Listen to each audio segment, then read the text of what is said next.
नमस्कार। हम सभी ने बीते दिनों में देश का सामर्थ्य और उसका संयम दोनों देखा है। मैं सबसे पहले भारत की पराक्रमी सेनाओं को, सशस्त्र बलों को, हमारी खुफिया एजेंसियों को, हमारे वैज्ञानिकों को,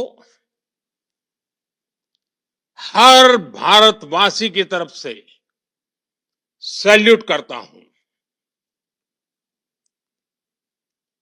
हमारे वीर सैनिकों ने ऑपरेशन सिंदूर के लक्ष्यों की प्राप्ति के लिए असीम शौर्य का प्रदर्शन किया। मैं उनकी वीरता को, उनके साहस को, उनके पराक्रम को आज समर्पित करता हूं हमारे देश की हर माता को, देश की हर बहन को और देश की हर बेटी को ये पराक्रम समर्पित करता हूं। साथियों, 22 अप्रैल को पहलगाम में आतंकवादियों ने जो बर्बरता दिखाई थी, उसने देश और दुनिया को झकझोर दिया था। छुट्टियां मना रहे निर्दोष मासूम नागरिकों को धर्म पूछकर उनके परिवार के सामने, उनके बच्चों के सामने बेरहमी से मार डालना, यह आतंक का बहुत विभत्स चेहरा था, क्रूरता थी। ये देश के सद्भाव को तोड़ने की घिनौनी कोशिश भी थी। मेरे लिए व्यक्तिगत रूप से ये पीड़ा बहुत बड़ी थी। इस आतंकी हमले के बाद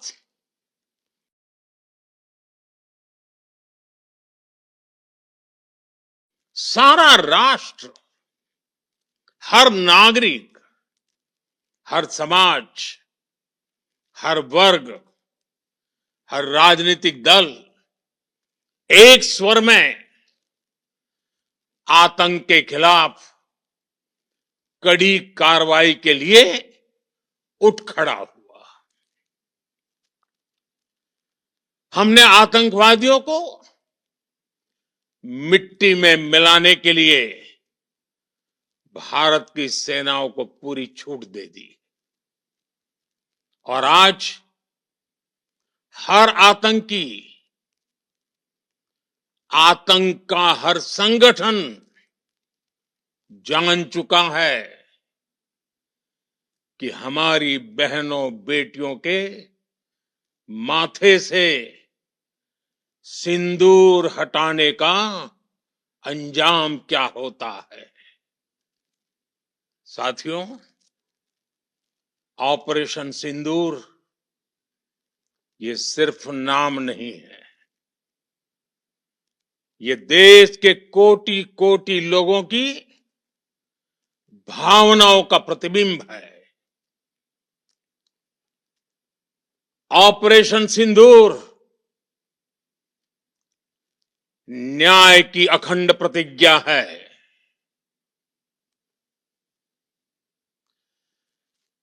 6 मई की देर रात, 7 मई की सुबह पूरी दुनिया ने इस प्रतिज्ञा को परिणाम में बदलते देखा है। भारत की सेनाओं ने पाकिस्तान में आतंक के ठिकानों पर, उनके ट्रेनिंग सेंटर्स पर सटीक प्रहार किया। आतंकियों ने सपने में भी नहीं सोचा था कि भारत इतना बड़ा फैसला ले सकता है। लेकिन जब देश एकजुट होता है, नेशन फर्स्ट की भावना से भरा होता है, राष्ट्र सर्वोपरि होता है, तो फौलादी फैसले लिए जाते हैं, परिणाम लाकर दिखाए जाते हैं। जब पाकिस्तान में आतंक के अड्डों पर भारत की मिसाइलों ने हमला बोला, भारत के ड्रोन्स ने हमला बोला, तो आतंकी संगठनों की इमारतें नहीं, बल्कि उनका हौसला भी थर्रा गया। बहावलपुर और मुरिद के जैसे आतंकी ठिकाने एक प्रकार से ग्लोबल टेररिज्म की यूनिवर्सिटीज रही है। दुनिया में कहीं पर भी जो बड़े आतंकी हमले हुए हैं, चाहे 9/11 हो, चाहे लंदन ट्यूब बॉम्बिंग हो, या भारत में दशकों से जो बड़े बड़े आतंकी हमले हुए हैं, उन सब के तार कहीं ना कहीं आतंक के इन्हीं ठिकानों से जुड़ते रहे हैं। आतंकियों ने हमारी बहनों का सिंदूर उजाड़ा था, इसलिए भारत ने आतंक के ये हेडक्वार्टर्स उजाड़ दिए। भारत के इन हमलों में 100 से अधिक खूंखार आतंकवादियों को मौत के घाट उतारा गया है। आतंक के बहुत सारे आका बीते 2.5-3 दशकों से खुलेआम पाकिस्तान में घूम रहे थे, जो भारत के खिलाफ साजिशें करते थे। उन्हें भारत ने एक झटके में खत्म कर दिया। साथियों, भारत की इस कार्रवाई से पाकिस्तान घोर निराशा में गिर गया था, हताशा में गिर गया था, बौखला गया था।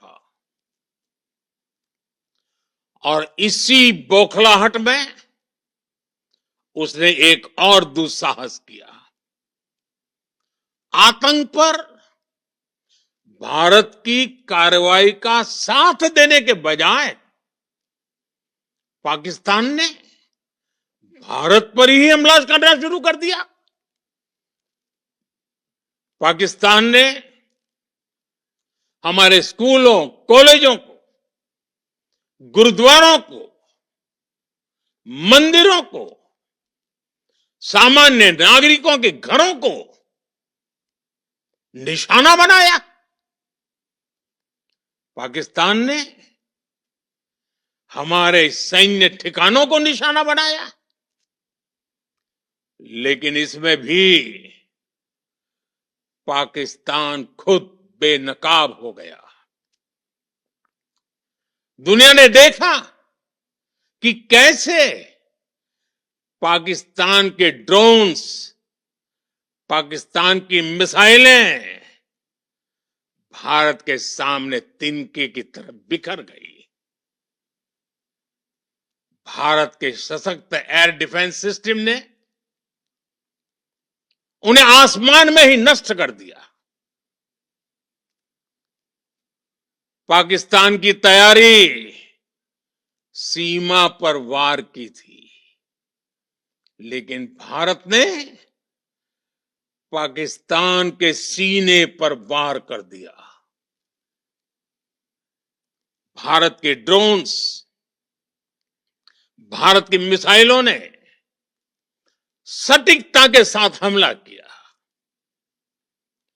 पाकिस्तानी वायुसेना के उन एयरबेस को नुकसान पहुंचाया, जिस पर पाकिस्तान को बहुत घमंड था।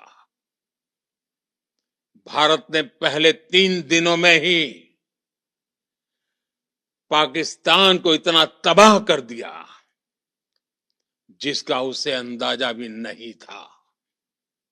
इसलिए भारत की आक्रामक कार्रवाई के बाद पाकिस्तान बचने के रास्ते खोजने लगा।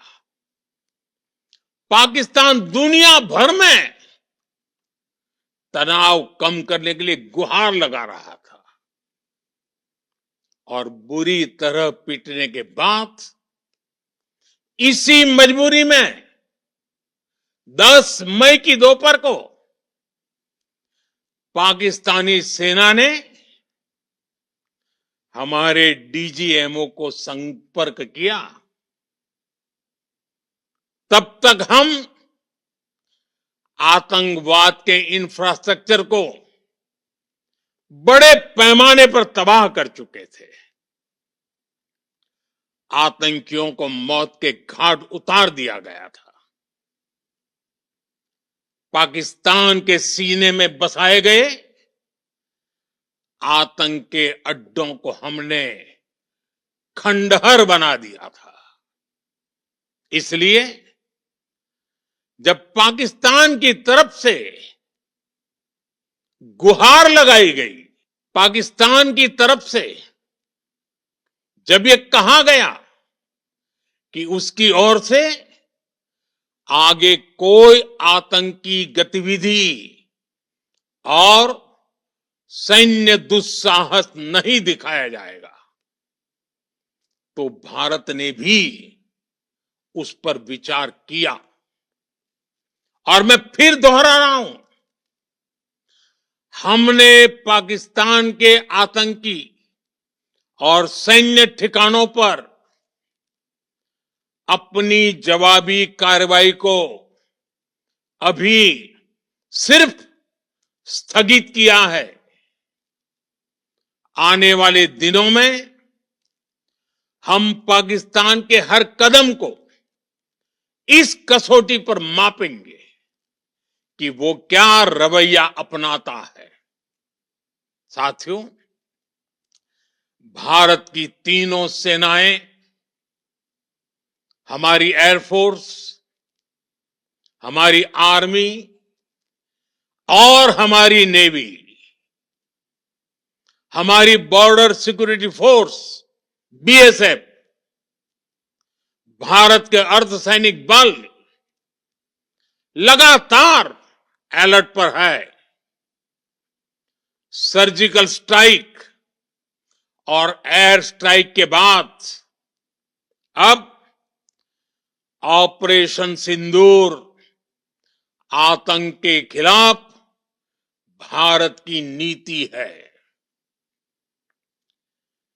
ऑपरेशन सिंदूर ने आतंक के खिलाफ लड़ाई में एक नई लकीर खींच दी है, एक नया पैमाना, न्यू नॉर्मल तय कर दिया है। पहला, भारत पर आतंकी हमला हुआ तो मुंह तोड़ जवाब दिया जाएगा। हम अपने तरीके से, अपनी शर्तों पर जवाब देकर रहेंगे। हर उस जगह जाकर कठोर कार्रवाई करेंगे जहां से आतंक की जड़ें निकलती हैं। दूसरा, कोई भी न्यूक्लियर ब्लैकमेल भारत नहीं सहेगा। न्यूक्लियर ब्लैकमेल की आड़ में पनप रहे आतंकी ठिकानों पर भारत सटीक और निर्णायक प्रहार करेगा। तीसरा, हम आतंक की सरपरस्त सरकार और आतंक के आकाओं को अलग अलग नहीं देखेंगे। ऑपरेशन सिंदूर के दौरान दुनिया ने पाकिस्तान का वो घिनौना सच फिर देखा है, जब मारे गए आतंकियों को विदाई देने पाकिस्तानी सेना के बड़े बड़े अफसर उमड़ पड़े। स्टेट स्पॉन्सर्ड टेररिज्म का ये बहुत बड़ा सबूत है। हम भारत और अपने नागरिकों को किसी भी खतरे से बचाने के लिए लगातार निर्णायक कदम उठाते रहेंगे। साथियों, युद्ध के मैदान पर हमने हर बार पाकिस्तान को धूल चटाई है और इस बार ऑपरेशन सिंदूर ने नया आयाम जोड़ा है। हमने रेगिस्तानों और पहाड़ों में अपनी क्षमता का शानदार प्रदर्शन किया और साथ ही न्यू एज वॉरफेयर में भी अपनी श्रेष्ठता सिद्ध की। इस ऑपरेशन के दौरान हमारे मेड इन इंडिया हथियारों की प्रामाणिकता सिद्ध हुई। आज दुनिया देख रही है 21वीं सदी के वॉरफेयर में made in India defence equipments, इसका समय आ चुका है। साथियों, हर प्रकार के आतंकवाद के खिलाफ हम सभी का एकजुट रहना, हमारी एकता हमारी सबसे बड़ी शक्ति है। निश्चित तौर पर ये युग युद्ध का नहीं है, लेकिन ये युग आतंकवाद का भी नहीं है। टेररिज्म के खिलाफ जीरो टॉलरेंस, ये एक बेहतर दुनिया की गारंटी है। साथियों, पाकिस्तानी फौज, पाकिस्तान की सरकार जिस तरह आतंकवाद को खाद पानी दे रहे हैं, वो एक दिन पाकिस्तान को ही समाप्त कर देगा। पाकिस्तान को अगर बचना है तो उसे अपने टेरर इंफ्रास्ट्रक्चर का सफाया करना ही होगा। इसके अलावा शांति का कोई रास्ता नहीं है। भारत का मत एकदम स्पष्ट है। टेरर और टॉक एक साथ नहीं हो सकते। टेरर और ट्रेड एक साथ नहीं चल सकते और पानी और खून भी एक साथ नहीं बह सकता। मैं आज विश्व समुदाय को भी कहूंगा, हमारी घोषित नीति रही है अगर पाकिस्तान से बात होगी तो टेररिज्म पर ही होगी। अगर पाकिस्तान से बात होगी तो पाक ऑक्युपाइड कश्मीर पीओके उस पर ही होगी। प्रिय देशवासियों, आज बुद्ध पूर्णिमा है। भगवान बुद्ध ने हमें शांति का रास्ता दिखाया है। शांति का मार्ग भी शक्ति से होकर जाता है। मानवता शांति और समृद्धि की तरफ बढ़े, हर भारतीय शांति से जी सके, विकसित भारत के सपने को पूरा कर सके, इसके लिए भारत का शक्तिशाली होना बहुत जरूरी है। और आवश्यकता पड़ने पर इस शक्ति का इस्तेमाल भी जरूरी है। और पिछले कुछ दिनों में भारत ने यही किया है। मैं एक बार फिर भारत की सेना और सशस्त्र बलों को सैल्यूट करता हूं। हम भारतवासी के हौसले, हर भारतवासी का एकजुटता का शपथ, संकल्प, मैं उसे नमन करता हूं। बहुत बहुत धन्यवाद। भारत माता की जय।